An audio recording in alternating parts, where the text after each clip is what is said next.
Now, for Disturbed's next album, David has talked about being in a mood to purge what he said was 2.5 years worth of challenging experiences.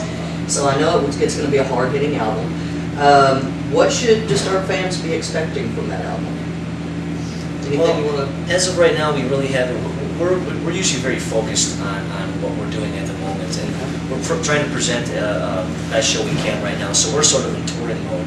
The writing is always is in the back of our minds, but Danny's always, he has his guitar out and he's always recording riffs, and we're always working on little bits and pieces here and there, but it won't be until we go home and we're off the tour, off the road, that we can actually sort of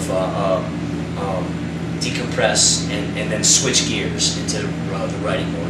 We can't be distracted. We're very sort of one-track minded, and it's all about either the performance or it's about the writing, and it's difficult for us. Some bands can do it, but for us, we've never been able to. We have to always be 100% focused on the task at hand. One thing at a time. Absolutely. Okay, so it's going to be a little while then before fans can be expected. Well, that being said, not necessarily. That's true, because we've the last record, Indestructible, came together quite quickly. We finished touring in December of 2006, and within months we had a body of work ready to start demoing. Exactly. And then before we knew, we were in the studio recording away.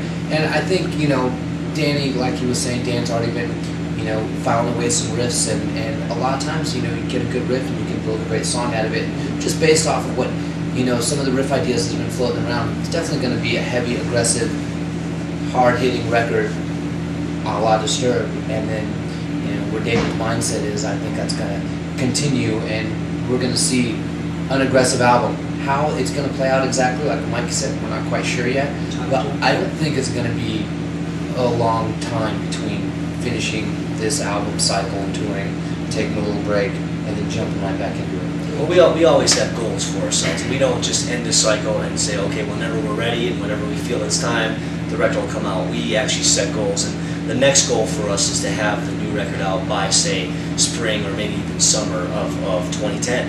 And we'd love to be back out on the road in spring of 2010. We're going to try and take as minimal time as possible. But I mean, with that being said, we're not going to rush it either. So, like I said, it's a goal. But at the same time, there's never seems to be any shortage of inspiration for us. Well, you've always got the creativity, and everything's in the back of your mind, and I'm sure it's working back there. It's just a question of getting everything together, finishing up the tour, like you said, decompressing, having a chance to get in and just sit down and look at it. Absolutely. Okay. I think fans are going to love that. I know they can't wait for that.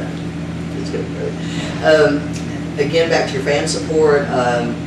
You guys have always shown how much you appreciate your fans. Always.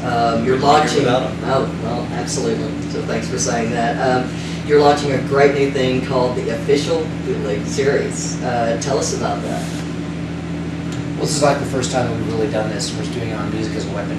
Basically, what we do is every show that we play, we've got a Pro Tools rig that's recording the show, and basically those shows are available online within days after the performances.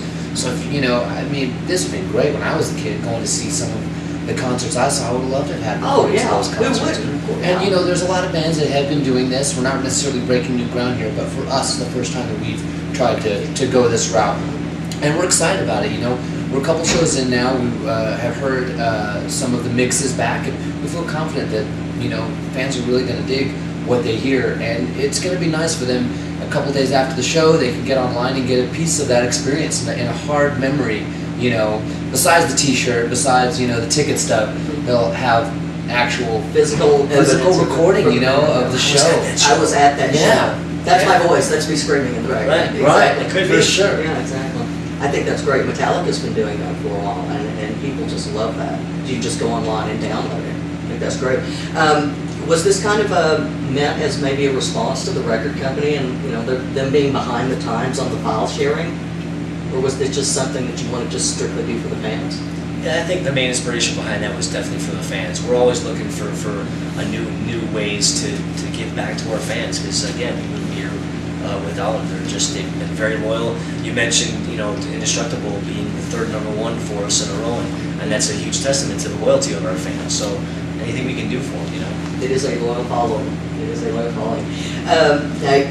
Disturbed was nominated for your first Grammy for Inside the Fire, so a belated congratulations on that. Thank you. What are your thoughts on the Grammys and their lack of attention to more of the hard rock scene or the metal scene? You have any thoughts on that?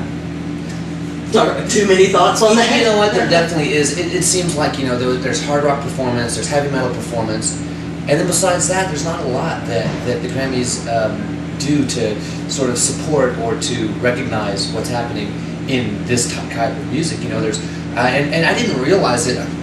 You know, I've watched the Grammys and seen the Grammys over the years, but it wasn't until we went and we sat, you know, through the ceremony. And I was like, there's so many awards for hip-hop artists, hip-hop performances, hip-hop writing, hip-hop this and that, and or not just hip-hop, or just, it seems, that I hate to just pick on hip-hop, but, or pop, or blues, or country. It seems like all the other genres have so many more categories and have so many more, you know, options for artists to get recognized. Right. And then, you know, we're kind of this sort of throwback. You're just lumped in. Yeah, but at the same time, you know, maybe that's what makes us special, is that we're not part of that. We are part of the fringe. We are, you know, part of that culture that exists regardless of what the mainstream wants or thinks, you know? And I think, you know, regardless of what happens with the Grammys, whether they love us or whether they hate us, what matters to us goes back to our connection with the fans, and if they dig what we're doing, then that's really all that matters. Getting the Grammy, being nominated for a Grammy was never something that was ever on our radar. It was very cool. We were honored to be nominated. If we win one day, that'll be great too. But it's you know, it's not something I wake up in the morning and say, oh God, You're not I need to losing sleep I need to over win a Grammy. Oh, you know, it's all about the fans, really. Good deal.